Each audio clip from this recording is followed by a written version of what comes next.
అపర్ణ, నువ్వు పెంచిన ముల్లంగితో సాంబారు, ఆకుతోనేమో వేపుడు చేశాను. నీకు ఇష్టం కదా, అన్నం పెట్టుకుని త్వరగా తినేసేయమ్మా.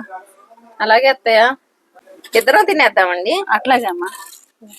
ముల్లంగి మొక్కలు ముందు కుండీలో నారు పోసుకుని తర్వాత నేలలో పెట్టుకుంటాను. 2-3 మొక్కలు మాత్రం ఈ నారు పోసిన కుండీలోనే ఉండిపోయినాయి. ఇప్పుడు ఈ ముల్లంగిలతోనే అత్తయ్య సాంబార్ పెడతారు. ఇప్పుడు సాంబార్లోకి ముల్లంగి సరిపోతుందా అండి? ఎక్కువ ఊరలేదుగా. సరిపోతుందమ్మా. ముల్లంగి మనం సాంబార్లో వాడుకుంటే ఆకులు పడేసేమేనా అండి? లేదమ్మా, మిగతా ఆకుకూరలాగానే ఇది కూడా వేపుడు వేసుకోవచ్చు.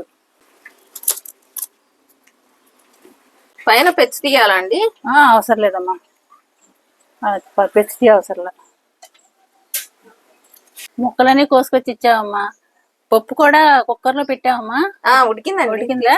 అది కూడా తిద్దు. ముల్లంగి ముక్కలు, ములక్కాయ ముక్కలు లేత వేసుకుంటే సువాసనగా ఉంటాయి. టమాటా ముక్కలు, ఉల్లిపాయలు, చిన్న ఉల్లిపాయలు వేసుకుంటాము. మా మనవడికి ఇష్టమని, మా మనవడికి మనవరాలకి ఇష్టమని వేస్తాను. కానీ మా మనవడు మనవరాలు కూడా మా అబ్బాయికి ఇష్టమని మా అబ్బాయి పెడతారు. ఇందులో కరివేపాకు, పచ్చిమిరపకాయలు, నూనె కూడా ఇచ్చేయమ్మా. చట్టి పెట్టేస్తాను. సరే అత్తయ్య. చట్టి పెడుతున్నానమ్మా. కొంచెం నూనె,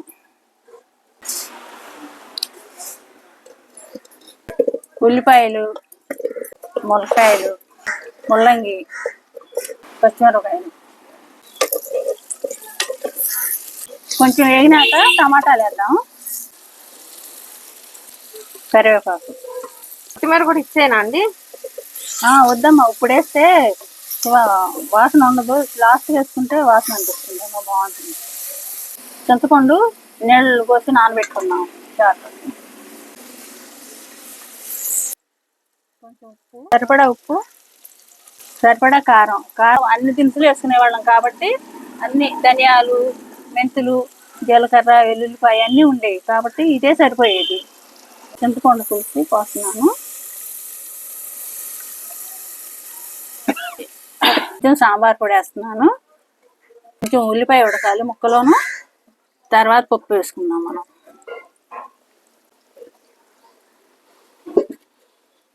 ఉల్లిపాయ ఉడికింది, పప్పు పోసుకుందాం.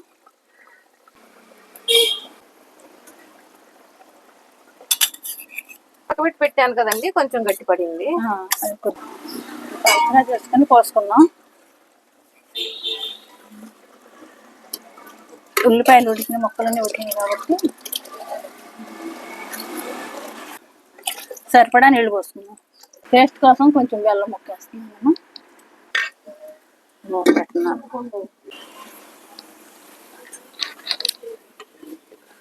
చారు మరిగినాయమ్మా.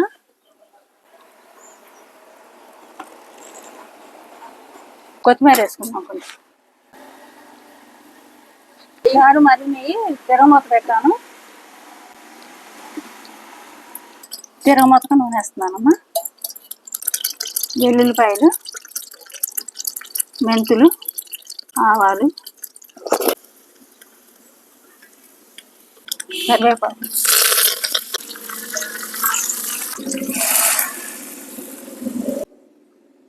ఈ కడిగేసి తోటకూరలాగా సన్నగా తరిగివమ్మా. ముందుగా ఈ కూర వండుకోవడానికి పచ్చి వేరుశనగ గుళ్ళు వేయించుకుందాం. ఇంకా నువ్వులైనా వేసుకోవచ్చు కూరలో. నూనె లేకుండానే పొడిగానే వేయించుకోవాలి. ఇప్పుడు కొంచెం నూనె వేసుకుందాం. ఆవాలు, కరివేపాకు,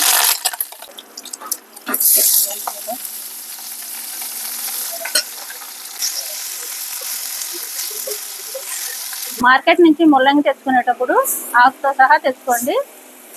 ఆకుకూర ఆరోగ్యానికి చాలా మంచిది. ముల్లంగి ఆకు ఇది వేపుడులాగా వేసుకుంటే చాలా బాగుంటుంది. తోటకూరలాగా మగ్గిపోతుంది ఊరికే. పసుపు వేసుకుందాం. చూసి వేసుకోవాలి సాల్ట్. వేరుశనగపప్పు కొద్దిగా పొట్టు తీసేసుకుని పొడి కొట్టుకుందాం కూరలోకి.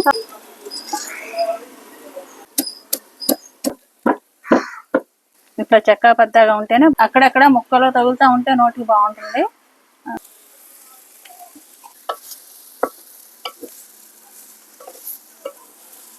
వెల్లుల్లిపాయలు, కొంచెం జీలకర్ర, కొంచెం కారం,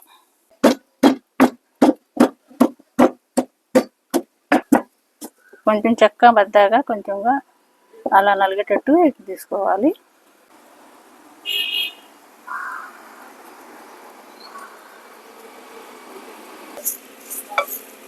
కొంచెం వేగినాక మరి వాసన వస్తుంది, వాసన వచ్చేదాకా వేయించుకొని తయారైనట్టే. అప్పుడు కూర మంచి సువాసన వస్తుంది.